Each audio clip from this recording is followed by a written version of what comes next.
you from your table networking. I'm very excited to introduce our speaker for the evening tonight, Kyla Wills-Lollback. Great, there she is. Hi, Kyla, welcome to the stage. So I actually had the pleasure of first meeting Kyla at a Tech Manitoba event. It was their annual Tech Connect event, and I believe at that time, about 3 years ago, you were a lawyer and just starting to dip your toes into what the tech industry could offer. And today we are fortunate to have Kyla as part of Manitoba's fast-growing tech community. You may have heard of Grid, a Canadian-born property tech company that develops and deploys innovative tech solutions for industry-leading property managers and owners. So Kyla is the Director of Operations for Grid, and she's going to share her story with us, as well as some interactive exercises that helped her identify her transferable skills and to navigate into her career path into tech. So we're really looking forward to that. So I will hand the virtual stage over to you, Kyla, and looking forward to it. Great, thanks so much. I'm just going to get my presentation shared here.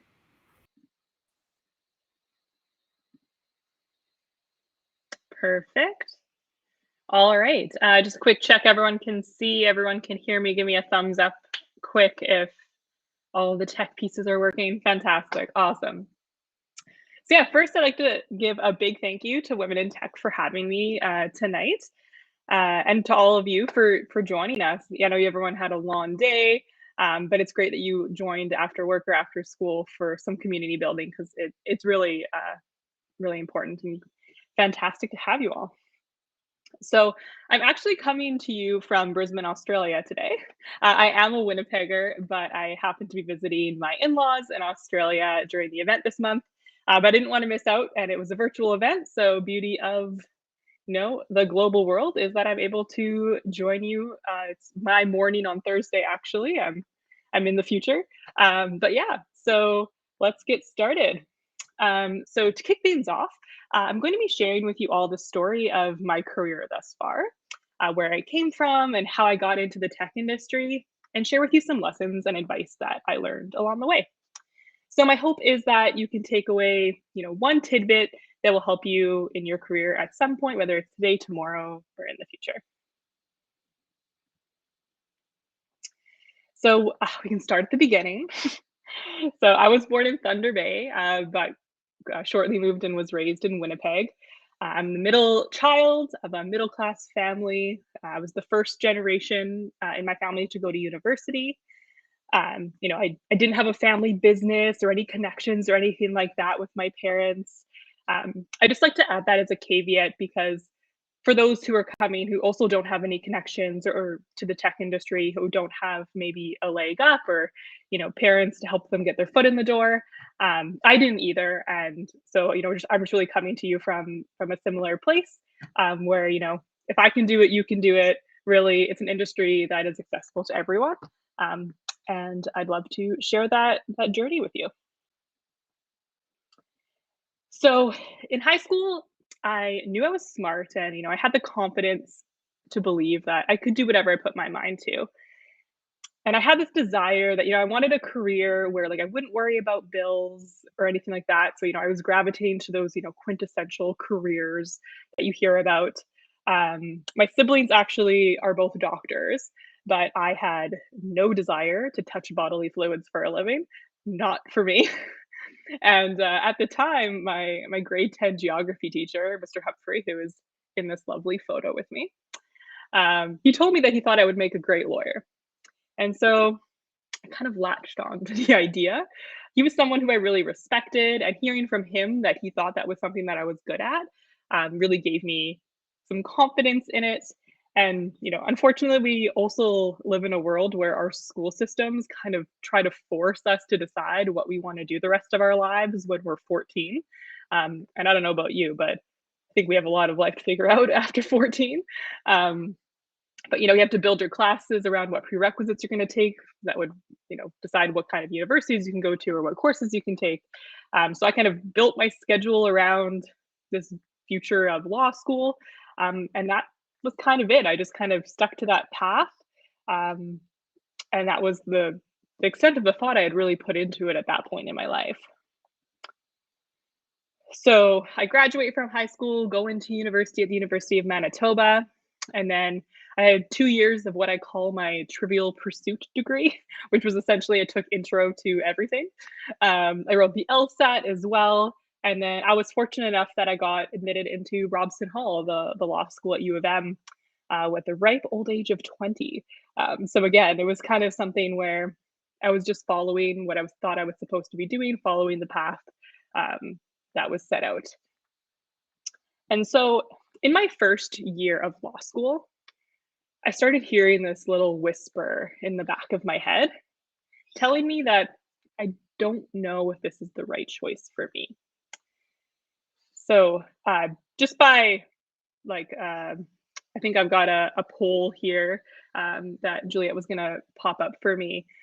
Just to hear from the crowd, has anyone else ever experienced in your own life kind of that small whisper trying to nudge you and let you know that maybe you're not on the right path, maybe you're not on the path that was meant for you?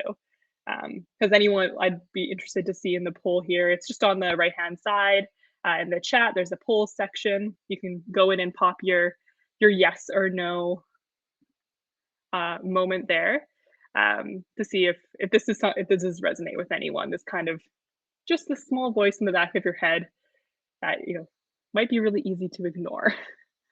Yeah, so I'm seeing no. So it looks like everybody's kind of in one part of your life or another kind of had this little whisper of is this the right thing for me? So I ignore it. I tell it, it's imposter syndrome or something, and I don't listen to that voice.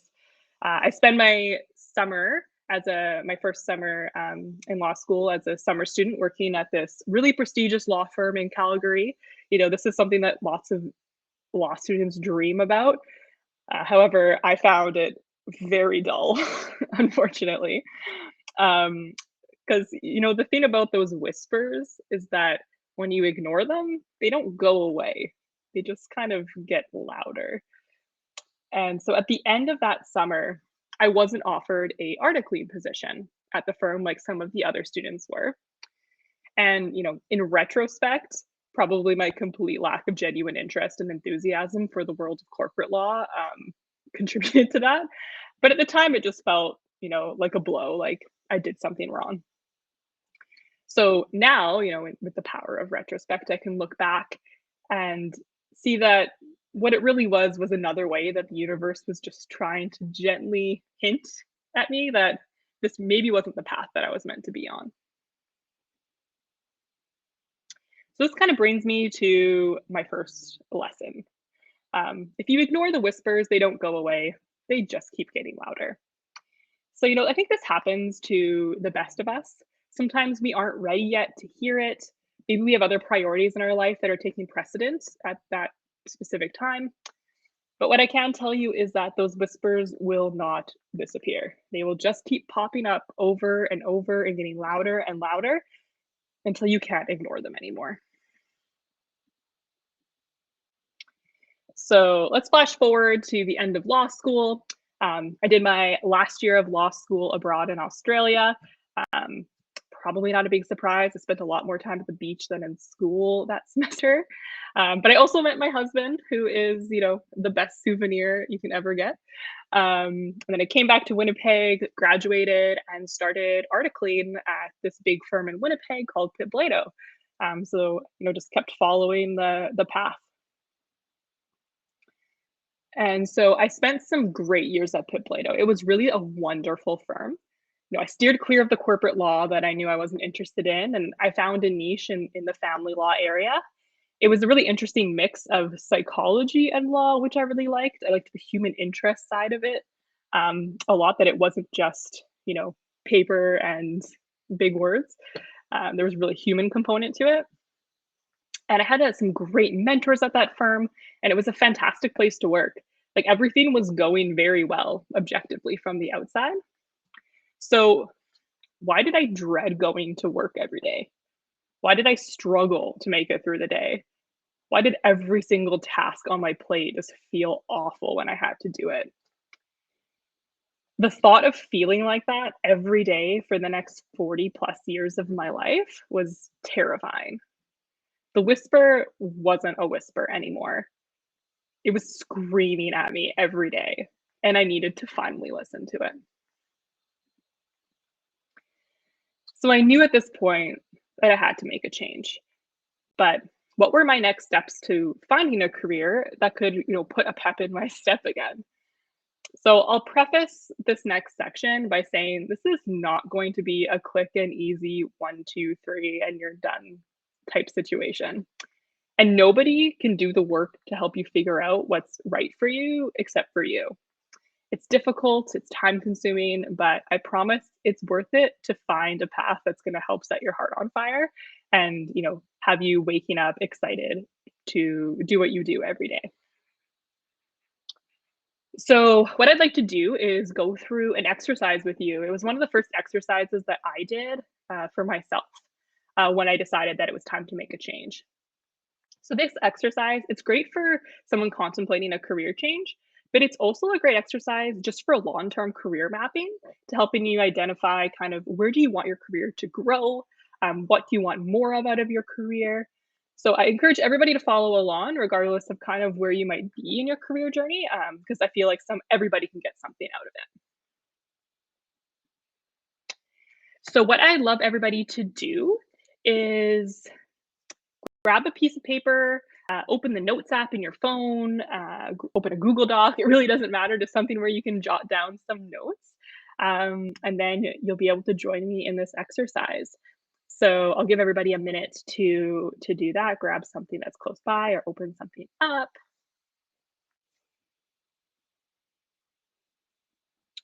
All right. So everyone, if you want to give me a quick thumbs up in the chat if you're good to get started.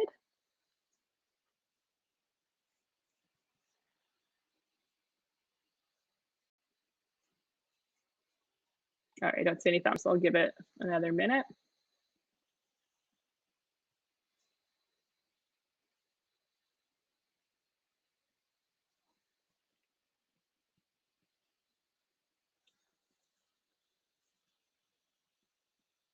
All right, sounds good.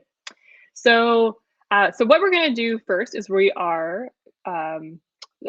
start off, the focus of this exercise is to identify the careers that you will enjoy. So that's what we're going to start with what's going to fill your cup.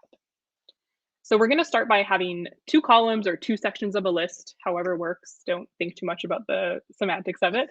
And in one section, we're going to list all of the tasks or aspects of either our current or our past roles that we enjoy. And in the other section, we're going to write down the tasks and aspects of our roles that we have not enjoyed. And if you're in a place where you're struggling to find things that you like about your role, if you're really unhappy, you can also think about what would you do if money was no object? What types of things would you like to do when you may not even be getting paid for them? Is there any volunteer activities that you do? And focus more on the why you love that stuff than the what. Try not to get bogged down in, what is the career out of this, and just focus on kind of those tasks and aspects. So I'll give you a quick example from the list that I made for myself. So in my positive columns, I have things like I liked giving advice. I liked helping people solve their problems. I loved planning team building activities and social activities for the firm. These are things that I volunteer to do outside of work hours. So if I'm volunteering to do it outside of work hours, clearly it brings me some sort of joy, or I wouldn't be doing it. And then some examples from my negative or my con column was I hated doing collections on invoices. I hated calling people and asking them to pay me. It was awful. I really hated that I was always working in conflict against opposing counsel instead of working together to try to solve a problem. That was an aspect I didn't really like. And another example was, the bureaucracy of the courts and how slow everything moved. And I was the kind of person who liked to, build things quick and fast and go, go, go. Um, and the legal system is not like that. So those are some examples from me. I'd love to hear a few examples from you guys. If anyone wants to, drop in the chat either a pro or a con from their own list of, something that you love or something that, you definitely want to try to get away from as far as the types of things that you do in your role. So I'll just take a peek at the chat here. If anyone's comfortable sharing something, that'd be great. Help give some other people ideas.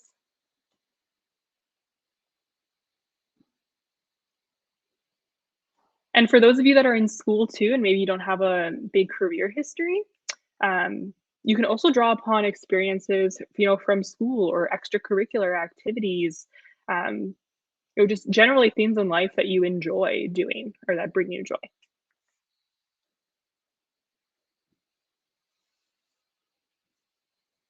All right, Sophia says she loves working in innovation, procedural technologies, and team building. Amazing. And Cheryl, yeah, data entry is not your passion. I could see definitely that being the case. Doreen loves helping Canadians find their financial independence. Great. Sophia doesn't like sitting alone in front of a computer for long hours. I think that COVID definitely let us know if we were the kind of person that could work alone all day or not, for sure. Kate doesn't like talking on the phone. You know what? I'm with you there. I'm not a big phone talker either. Awesome. Likes working in evolving environments and working with new tools and things. Exactly. That's great. Someone who would probably not thrive in a big legacy company, but maybe something that's more forward thinking for sure. Awesome. Well, great. Thanks so much for sharing, you guys, with some of your pros and cons. So obviously we don't have time to go through and do the deep work to really pull out as much as we can during this chat today. But I would really encourage you all to go back and really flesh out those lists with as many things as you can think of as possible. But in the interest of time, I'm just going to jump ahead to the second part of the exercise, which is, the first part's about finding what would you enjoy, what would fill your cup. And now we need to say, okay, but what would make us good at this? Because as much as you can love something, I love singing. Am I good at it? Absolutely not. Not going to do it for a career.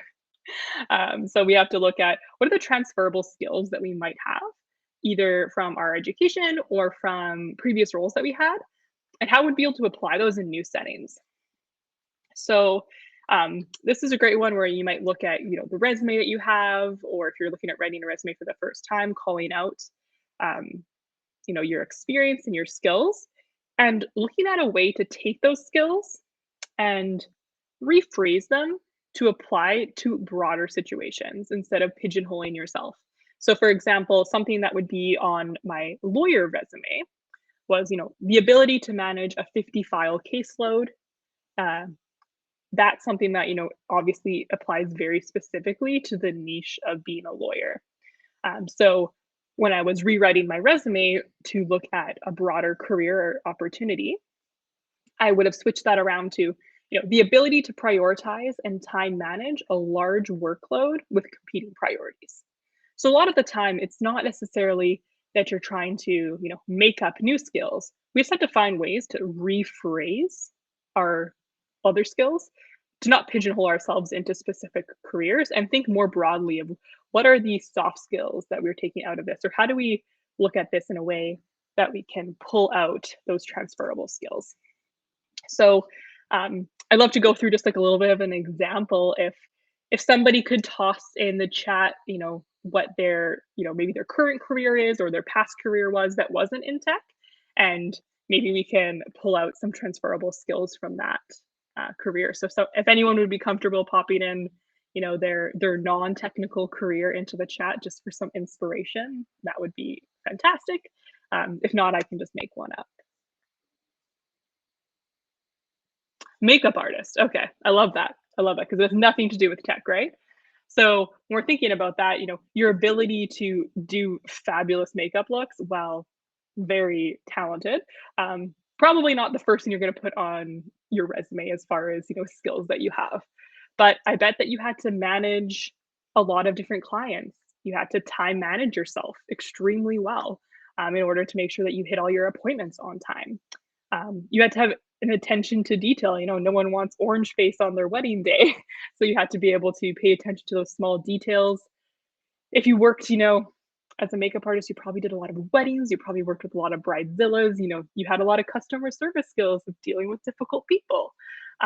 So it's a lot of things where, instead of just saying, oh, I was a makeup artist, we can take that and pull out all these different great skills that you gained in that role that can be applied to so many different future opportunities that require customer service skills, patience, attention to detail, soft skills like, interpersonal communication, oral communication, written communication, time management, all those things that will apply to so many other careers and help people be able to see you in that new light.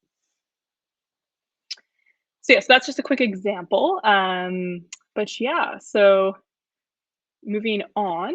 So now that, maybe we've seen our list of things, we're starting to get an idea of what kind of a role would bring us happiness, what kind of skills we have that could help us land that first new job in this new industry, or this this change from our current status quo.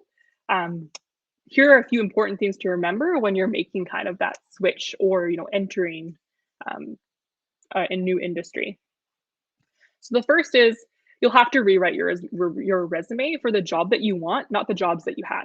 So like I just went through, finding ways to flip maybe how you present those roles in your resume so that people can see the skills that you can bring out of them. So with that, you want to focus a lot more on the skills you gained in that role, not what you were doing. The what isn't important. It's the what you bring to the table from it. The second thing to remember is, your first gig doesn't need to be your dream job. Especially when you're trying to make a pivot or enter a new industry or get your foot in the door at the start of your career. Sometimes we just need what I call like a stepping stone role. And that's just a way to get your foot in the door, get you a bit of experience, and then you can grow into that dream role eventually. But some of the best ways to get to that dream role is you have to start somewhere. The third idea would be, especially if you're in an established career and you're looking to make a change, is test the waters with a side gig. You can do a little bit of work as a side gig to get an idea, feel it out in a way where you're not compromising maybe the financial obligations that you have when it comes to your current 9 to 5, and not being maybe ready to make a full switch. But you can start to test the waters and see what would this be like.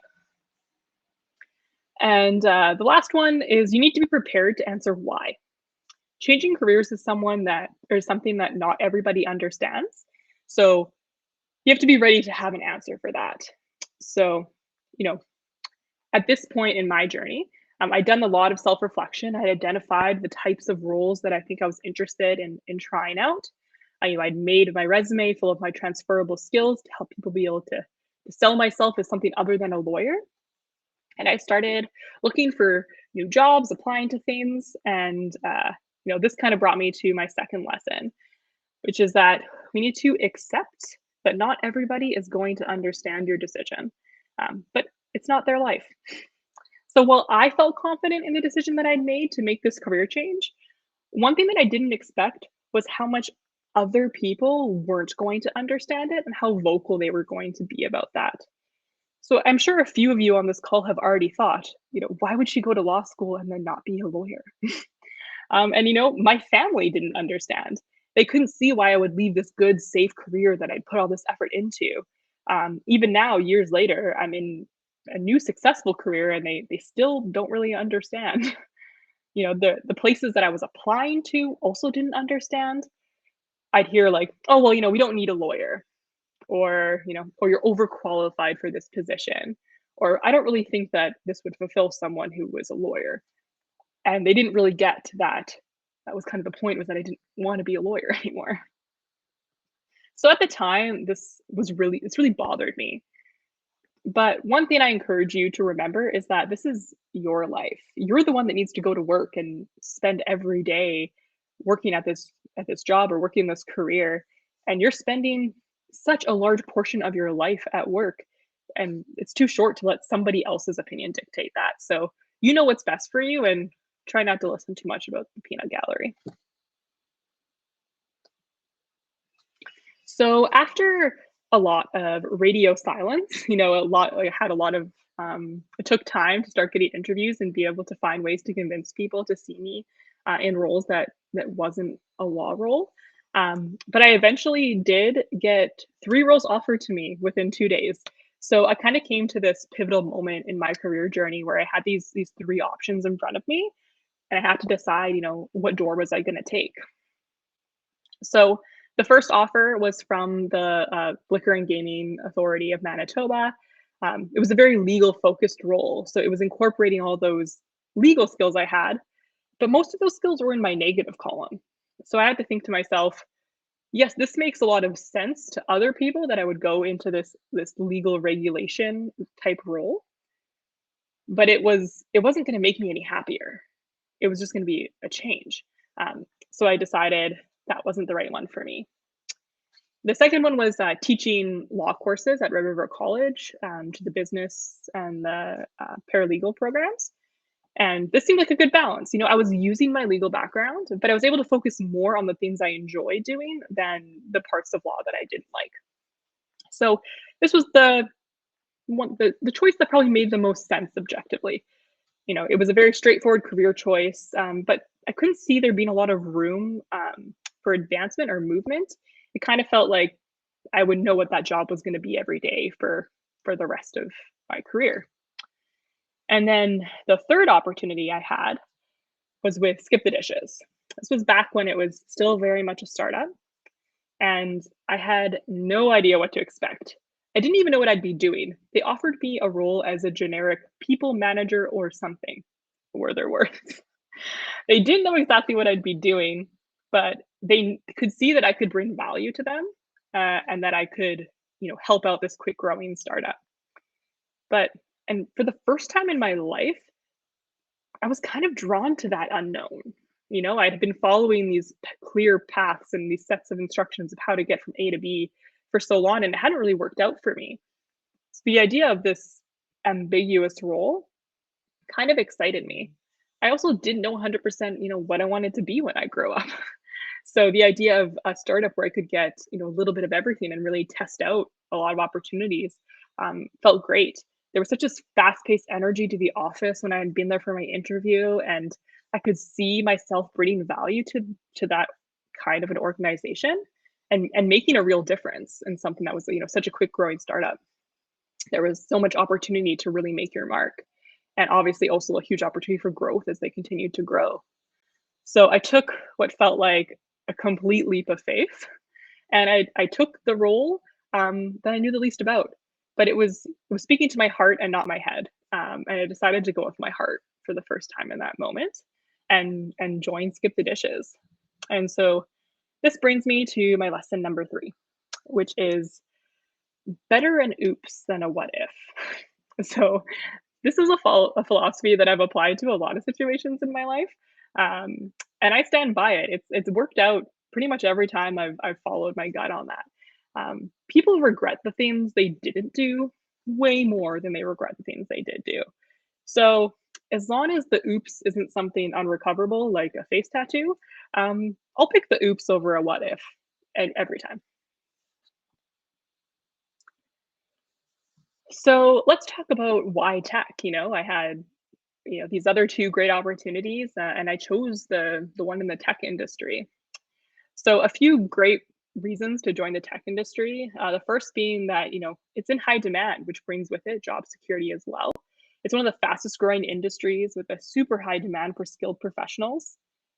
The demand for tech workers is projected to continue to grow as tech plays an increasingly important role in society. And the demand for tech professionals is going to remain strong for years to come.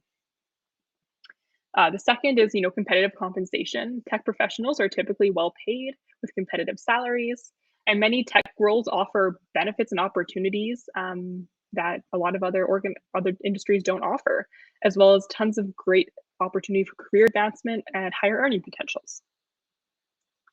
The third one is flexibility. So many tech roles offer flexibility, including remote work options, flexible schedules, opportunities to freelance or have self-employment. And this flexibility can be very attractive for people who are seeking maybe a better work-life balance. And the last one would be the variety. There's such a variety of roles in the tech industry, from software development to data analysis to user experience design, project management. There's really something for everyone. And this variety can provide a ton of opportunity for an individual from a diverse background to come in and bring a set of skills and fit somewhere into the tech world. So how do you break in? How do you enter the tech industry?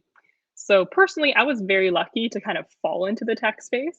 It wasn't something that I went looking for. It kind of found me, and I just happened to be in the right place at the right time, both mentally and physically. But if you're looking for an intentional way to join the industry, here are a few tips. So the first is join networking opportunities just like this one. There's a ton of great tech groups in Winnipeg.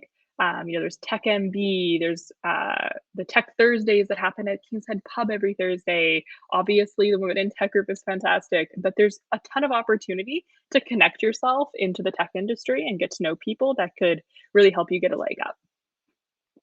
The second is to connect and hear other people's stories of how they found their way.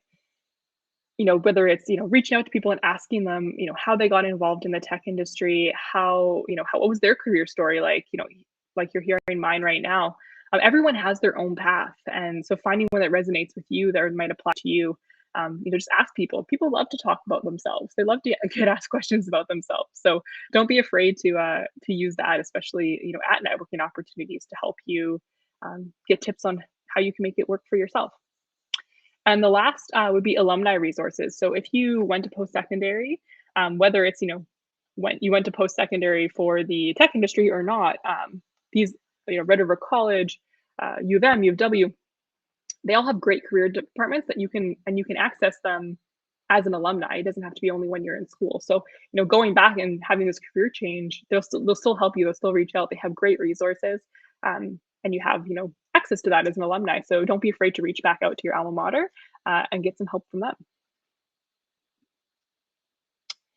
So this brings me to the part of my career journey where I joined Skip. So again, like I said, I started as a generic people manager at first. And, my responsibilities at the start were quite law adjacent. So they had me creating immigration programs to bring developers into Manitoba because we needed more than we had. I was developing like labor and employment policies, things like that. Improving myself in those areas and doing a great job helped me build this reputation for problem solving and having, large scale project management skills. So this in turn gave me more opportunities to branch out of those legal type work into bigger projects. And I just started getting these bigger and bigger projects. I got the attention of the CEO at the time for being someone who was really good at fixing things and rolling out really large scale initiatives. And he brought me on to, be a director of special projects, which was fantastic. And I got to do all kinds of cool, interesting things for, very interdepartmental. I got to know so much about these larger organizations. It was great for career development. And then eventually I got promoted to the director of fulfillment, the Canadian market. So working in operations. And, it was really this blur and all of this from, my first day to being the director of the Canadian market happened within less than 2 years. So that's just an example of how quickly you can advance in the tech industry, specifically when you are in more of a startup environment. There's so much room for growth, and it can all happen so quickly if you really, give it your all and show them what you got. So as that story is kind of an example of once you find yourself in the industry, you are in the perfect position to explore your options. So you can, learn from the industry, learn about the industry from within, even if, you're learning the ropes from more of a sideline position or something that's maybe a little bit closer to your past career. So for example, if you're an accountant maybe your stepping stone is just to become an accountant at a law firm, or sorry, not a law firm, an accountant at a tech firm. And then you can start to learn the industry from there. And then maybe you can move out of an accounting role into a different role. So sometimes just getting into the industry can be the best step that you can take to move into that different position that you're more interested in. You also get exposed to career paths that you probably didn't even know exist. I remember learning about the product team at Skip and being like, I didn't even realize that that was a job that people could have. So there's a ton of career opportunities that you might not even be aware of until you're in the industry. And again, just being part of a startup, you can get the opportunity to wear many hats. And this can be great if you don't know what you want to do for sure. You can kind of sample a lot of different things. And that is great to kind of quickly figure out what you do and don't like in this new world. And a lot of tech companies, they grow fast, and you have a huge opportunity to prove yourself and have some quick upward mobility in your career, especially if you're part of a startup organization. So I personally, sorry, personally benefited from being part of a startup in that portion of my life where I was trying to figure out where I wanted to do next.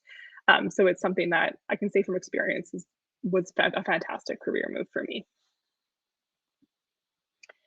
And so, yeah, so this brings us to today. So, now I was contacted actually by Grid because of the experience that I had at Skip. It was this little 4-person startup, and they wanted me to come join them, and they had some big dreams and some big goals. And I had some experience under my belt where I felt comfortable that I could join at kind of that really, really early stage, and I could bring something to help them grow. And it was super exciting to be part of that early team that was really building something from the ground up. And so it's been, I've been there for 3 years now. We've grown from 4 people, we're 35 people now. We've grown the company so much. We've added a whole second division of our company with whole new product lines. And it's been such a wild ride, and it's been fantastic. And so today I'm the director of operations, but I wear many hats. I do operations, I do HR, I do marketing, I do grants, and I even do a bunch of our legal work because someone needs to read the contracts.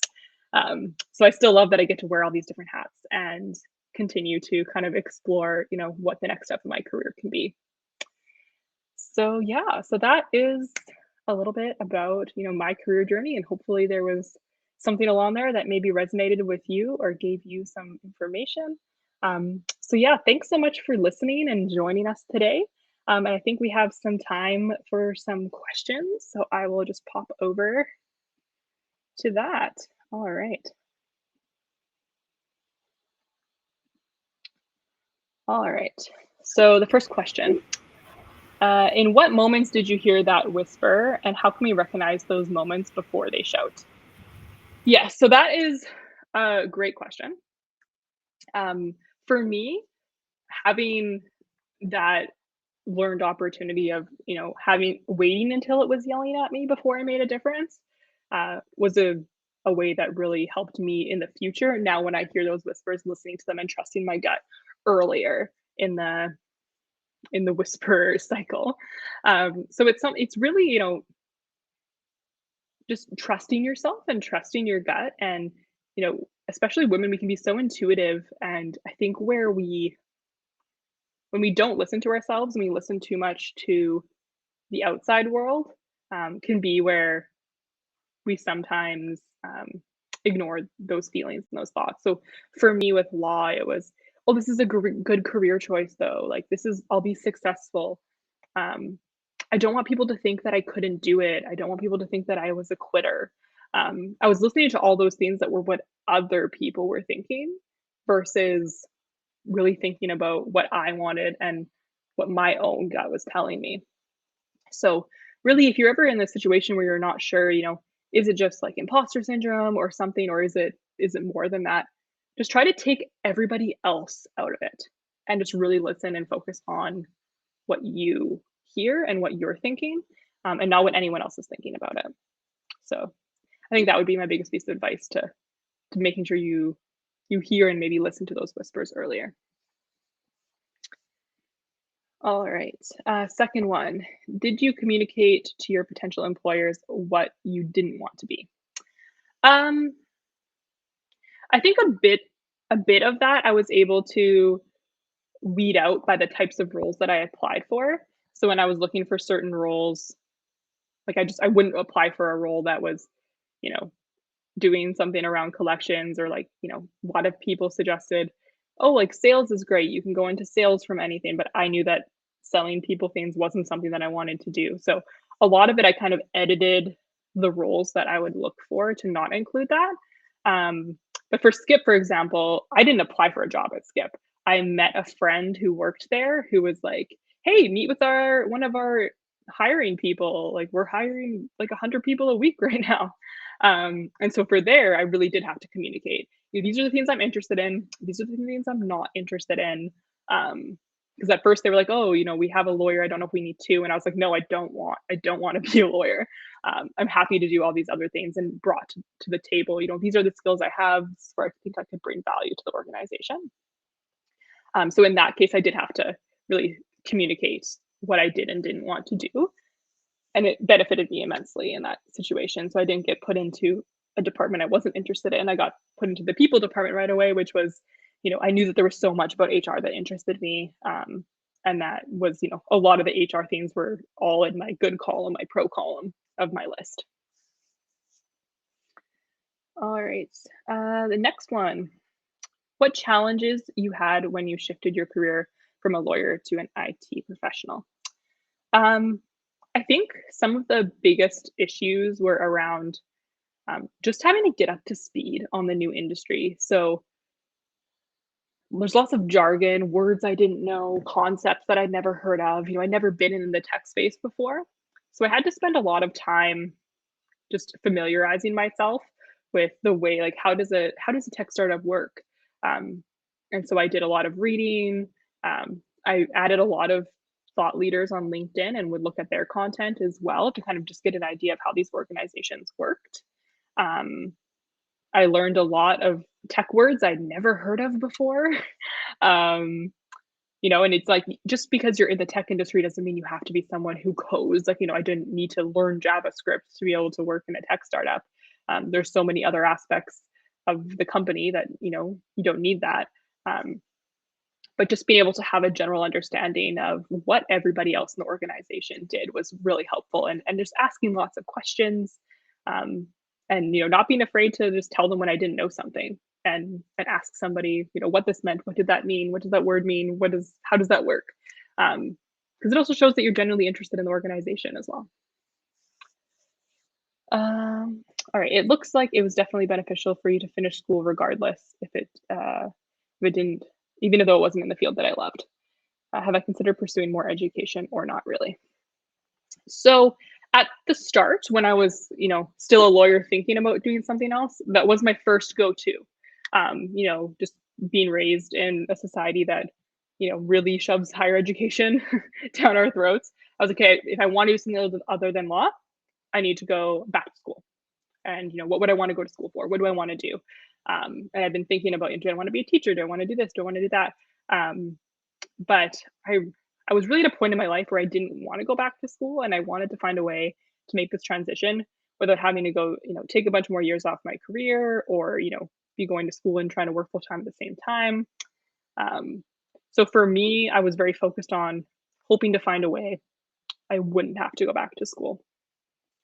And for some things, like if you want to be a doctor, obviously you're going to have to go back to school, right? There's things that are regulated where you need certain degrees. I couldn't become a lawyer without a law degree. But a lot of things I was interested in, I didn't need that degree. Um, so I kind of shied away from that. And it is something that I've also revisited. Between Skip and Grid, I worked at another organization that I considered, should I go and get my MBA? I don't actually have a traditional education in business or in tech. Is that holding me back? And so I did some research around that. Was that something that I wanted to do? And kind of in the end, I decided that not having that piece of paper or not having that designation wasn't holding me back from what I wanted to do. That real world experience was way more valuable than learning something, you know, from uh, from a course like that. Um, And then micro-credentialing is something that's been super great as well. So if there is an area that I feel like I need to brush up on, so for example, HR was something that I really loved, and I wanted to make sure that I had a good understanding of like theory that was important behind it. There's great micro-credentialing that I can do and just learn, go into a micro course or a lecture around having difficult conversations or career pathing for your staff. Things like that, where you can kind of just learn kind of bite-sized pieces at a time, kind of when you need to learn them, to help you kind of learn on the go versus something that was overwhelming, like going and getting another 4-year degree or something like that. Awesome. All right.